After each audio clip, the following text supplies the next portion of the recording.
तो hello guys, आज हम एक नए मानवा को स्टार्ट करने जा रहे हैं जिसका नाम ज़ॉम्बी मैकेनिक्स है। तो बिना किसी देरी के हम एपिसोड को स्टार्ट करते हैं। एपिसोड के स्टार्ट में हम देखते हैं एक घर की तरफ जहां बारिश हो रही होती है और घर के दरवाजे के बाहर बहुत सारे ज़ॉम्बी इकट्ठा हुए होते हैं। उन्हीं ज़ॉम्बी में से एक लड़का बोलता है, दरवाज़ा खोलो, मुझे अंदर आने दो, मुझे पता है तुम लोग यहीं पे छिपे हुए हो, मुझे भी अंदर आने दो, प्लीज़ मुझे अंदर आने दो। तभी एक लड़का बोलता है, अब हम क्या करें।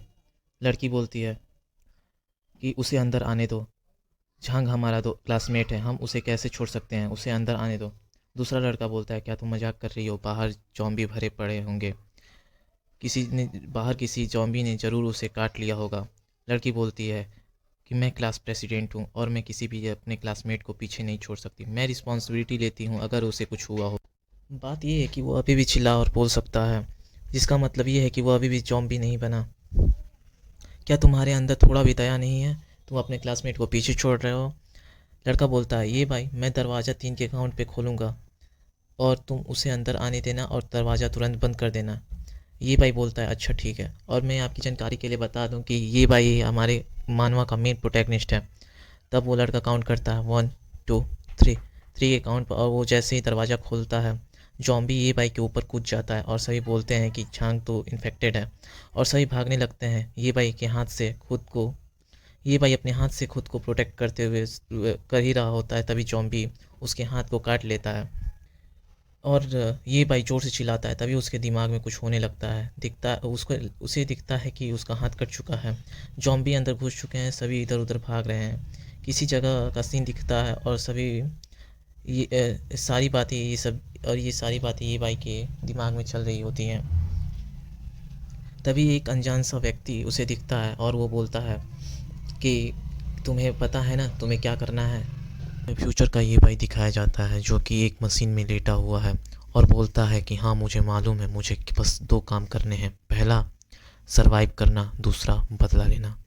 तभी सीन प्रेजेंट में आ जाता है जहाँ बाहर झांग दरवाज़ा पीट रहा है और ये भाई ये सब सोच कर शौक हो रहा होता है। पीछे झांग चिल्ला रहा है कि प्लीज़ दरवाज़ा खोलो, अंदर आने दो मुझे। तभी वो एक लड़की बोलती है, दरवाज़ा खोलो और उसे अंदर आने दो, मैं क्लास प्रेसिडेंट हूँ और मैं अपने किसी भी क्लासमेट को पीछे नहीं छोड़ सकती। तभी ये भाई चौंकते हुए बोलता है कि क्या, ली रुक्सी। हमें यह पता चलता है कि इस लड़की का नाम ली युक्सी है। ली भाई कहता है, हाँ यही वो समय है जहाँ ये सब शुरू हुआ था। हमें पता चलता है कि ये बाई का फ्यूचर कॉन्शियसनेस प्रेजेंट के ये बाई में आ चुका है। उसी बोलती है, क्या तुम बहरे हो गए हो, मैंने बोला उसे अंदर आने दो। फिर वो वही बातें बोलती है जो उसने पहले बोला था, क्या तुम्हारे अंदर दया नहीं है कि तुम अपने क्लासमेट को खतरे से नहीं बचा रहे। फिर ये बाई क्रीपी सा स्माइल देते हुए कहता है, आखिर कैसे कैसे मैं भूल सकता हूँ ये दिन, लगता है कि मशीन ने काम कर दिया और मैं फिर से वापस आ चुका हूँ, सब कुछ अब बदलने वाला है। और वो रुक्सी को घूरते हुए बोलता है, हे क्लास प्रेसिडेंट, झांग तो बाहर है, वो कभी कभी का ही जॉम्बी से काटा जा चुका होगा, क्या तुम सच में उसके उसके अंदर आने का कॉन्सिक्वेंस को अफोर्ड करोगी। रुक्सी बोलती है, क्या तुमने उसे काटते हुए देखा है, छोड़ो चलो, मैं क्लास प्रेसिडेंट हूँ और अगर कुछ भी होता है तो मैं उन सभी चीज़ों का ब्लेम खुद पर लेने के लिए तैयार हूँ। तो ये भाई मुस्कुराते हुए बोलता है, अच्छा है, तो क्यों ना आप खुद दरवाजे को खोलें। रुक्सी चौंकते हुए बोलती है, क्या, और सारी लड़कियां डरी हुई होती हैं। रुक्सी बोलती है, ये भाई क्या तुम अभी भी एक आदमी हो, तुम कैसे किसी लड़की को ऐसा कुछ करने के लिए बोल सकते हो। ये भाई हंसते हुए बोलता है, इसमें शर्म की क्या बात है, बस तुम हमें ये बता दो कि तुम डर रही हो, है ना। मुझे पता है कि तुम गंदगी से भरी हुई हो और तुम ये चाहती हो कि तुम्हारे सारे गंदे काम कोई और करे और तुम सारी ग्लोरी को खुद रख लो, तुम एक पाखंडी औरत हो। रुक्सी बोलती है, अब बस हुआ, ये कुछ नहीं है, मैं ये काम कर सकती हूँ। और उसे हटाते हुए बोलती है, मैं ली रुक्सी कभी नहीं डरती, तुम सब मेरे रास्ते से हट जाओ। तभी वो दरवाजे को खोलती है, तभी झांग जो जॉम्बी बन गया होता है दरवाजे को तोड़ते हुए अंदर आता है और सभी दूर फेंका जाते हैं। तभी रूसी को चोट लगता है और वो चौंक जाती है क्योंकि जॉम्बी उसके सामने खड़ा होता है और उसकी पूरी तरह से फट जाती है और वो जॉम्बी उसके पास बढ़ रहा होता है। तब सभी लोग बोलते हैं कि भागो, ये एक जॉम्बी है, झांग इन्फेक्टेड हो चुका है, जल्दी भागो। एक ल, अ, रुक तभी रुक्सी किसी लड़के को सामने करते हुए कहती है, नहीं नहीं, कोई मुझे बचाओ। तभी वो लड़का बोलता है, क्लास प्रेसिडेंट, ये तुम क्या कर रही हो, मुझे जाने दो। तभी ईबाई आता है और खींच कर एक लात उसके कमर पे मारता है। तो उड़ते हुए उस जॉम्बी के पास चली जाती है और वो जॉम्बी उसे पकड़ लेता है और उसे काटने वाला ही होता है। तभी ईबाई रॉड से उसकी खोपड़ी फोड़ देता है और ये देखकर रुक्सी की पूरी तरह फट चुकी होती है। तभी ये भाई क्रीपी से स्माइल देते हुए दोनों को पैरों से मारकर बाहर कर देता है।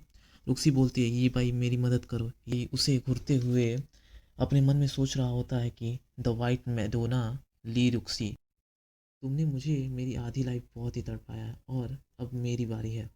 और वो दरवाज़ा बंद कर देता है। रुक्सी बोलती है कि ली भाई तुम क्या कर रहे हो, और ये सब देखकर सबकी फटी हुई होती है। तभी ये भाई उन सब की तरफ देखता है और कहता है, तुम सब क्यों नहीं यहाँ आकर इस दरवाजे को ब्लॉक कर रहे हो। तभी एक लड़का बोलता है, हाँ हाँ, मैं इस दरवाजे को ब्लॉक करता हूँ। दूसरा बोलता है, मैं भी। रुक्सी दरवाजे को पीटते हुए बोलती है, तुम सब ये क्या कर रहे हो, मुझे अंदर आने दो, मैं तुम्हारी क्लास प्रेसिडेंट हूँ। तुम्हारी हिम्मत कैसे हुई मेरे साथ ऐसा करने की। सभी डरते हुए बोलते हैं कि नहीं नहीं, तुम अंदर मत आना। सभी दम लगाकर दरवाजे को बंद किए हुए होते हैं। हमें थोड़ी देर बाद का सीन दिखाया जाता है। लड़का बोलता है, क्लास प्रेसिडेंट, हमें उसकी आवाज़ नहीं सुनाई दे रही है। लड़की बोलती है, क्या वो चली गई। तभी एक लड़का बोलता है, मैंने सच में ऐसा एक्सपेक्ट नहीं किया था कि ये भाई क्लास प्रेसिडेंट को ऐसे बाहर फेंक देगा और झांग जो कि जॉम्बी बन गया था उसे ऐसे मार डालेगा। लड़की बोलती है, वो बहुत ही डरावना है, वो तो पहले बहुत ही शांत और काइंड हुआ करता था, लेकिन अब क्यों वो एक ऐसा अलग ही इंसान बन चुका है। तभी एक लड़का बोलता है, ये भाई तुम्हारा थैंक्स, मैं क्लास प्रेसिडेंट के खींचे जाने से लगभग मरने ही वाला था, पर तुमने मुझे बचा लिया। तभी दूसरा लड़का बोलता है, हाँ, क्लास प्रेसिडेंट यही डिजर्व करती थी, हम सभी लगभग उसकी वजह से मरने वाले ही थे। तभी एक लड़की बोलती है, हाँ हाँ, तुमने सही कहा, लकली ये भाई ने क्विकली रिएक्ट किया, वरना हम सभी बहुत ही बड़े ट्रबल में होते। दूसरा लड़का बोलता है, हाँ, क्लास प्रेसिडेंट बहुत ही पाखंडी थी। तभी ये भाई क्रीपी से स्माइल देते हुए कहता है, यह अच्छी बात है कि तुम लोग नहीं डरे। चलो कुछ देर के लिए दरवाज़ा खोलो, मैं बाहर जाकर कुछ देखना चाहता हूँ। सभी लोग घबराए हुए बोलते हैं, तुमने क्या बोला, तुम बाहर जाना चाहते हो। तभी ये भाई एक वियर्ड सी लुक के साथ बोलता है, हाँ, मैं सोचा कि क्लास प्रेसिडेंट को ऐसे किक करके बाहर फेंकना नहीं चाहिए था। मैं बाहर जाकर देखना चाहता हूँ कि वो अब क्या कर रही है। लड़का बोलता है, ये भाई मजाक करना बंद करो, बाहर अभी भी जॉम्बी हो सकते हैं। दूसरा बोलता है, ऐसा करना बहुत ही खतरनाक हो सकता है। और ये भाई चिल्लाते हुए कहता है, मेरे रास्ते से हटो। सभी उससे देखकर डर जाते हैं। वो सभी सामान हटाते हुए बाहर चला जाता है, अपने हाथ में रॉड लिए हुए, और बाहर आकर बोलता है कि दोनों क्लास प्रेसिडेंट और झांग का दिखाई नहीं दे रहे हैं, और ऊपर देखते हुए बोलता है कि सूरज निकल चुका है और जॉम्बी भी चले गए हैं। तभी पीछे वो सभी दरवाजे को बंद कर देते हैं और बोलते हैं कि जल्दी दरवाजे को बंद कर दो, उसे दोबारा अंदर मत आने देना, वो इंसान बहुत ही खतरनाक है। ऐसे ही क्लास प्रेसिडेंट को बाहर मरने के लिए फेंक दिया, हमें उसे बाहर ही रखना चाहिए, कौन जाने हमें भी वो वैसे ही फेंक दे। देखो उसके चेहरे को, देखो, ऐसा लगता है कि वो पहले मर्डरर होता होगा। ये भाई उन सब की तरफ देखकर आगे बढ़ जाता है। लड़का बोलता है, ये भाई ऐसा लगता है वो वापस नहीं आना चाहता। लड़की बोलती है, आखिर वो जा कहाँ रहा है। लड़का बोलता है, उधर देखो, वो तो एक फीमेल जॉम्बी है, वो सीधे उस फीमेल जॉम्बी की तरफ जा रहा है। क्या वो पागल हो चुका है। हमें जॉम्बी का डरावना लुक दिखाया जाता है, और तभी तभी भाई अपना स्टांस लेते हुए आगे बढ़ता है और खींचकर उसके सर पर रॉड से मारता है, जिससे उसकी आंखें बाहर आ जाती हैं और उसका पूरा सर डिस्ट्रॉय हो जाता है। एक ही हिट में। ये सब देखकर वो सारे घबरा जाते हैं और बोलते हैं ये भाई वो सच में क्रेज़ी है। फिर ये भाई उस ज़ॉम्बी के सर से उसके कोर को निकालता है और बोलता है यहाँ है ये एनर्जी ब्लैक गोल्ड, यही वो रीज़न है इस एपोक्लिप्स के पीछे। तो हमारा ये वीडियो यहीं पे ख़त्म होता है। नेक्स्ट एपिसोड के लिए लाइक एंड सब्सक्राइब करिएगा और कमेंट करना ना भूलिएगा कि वीडियो कैसी लगी। हाँ, थोड़ा वॉइस में थोड़ा दिक्कत हो सकता है। चलिए मिलते हैं, राधे राधे।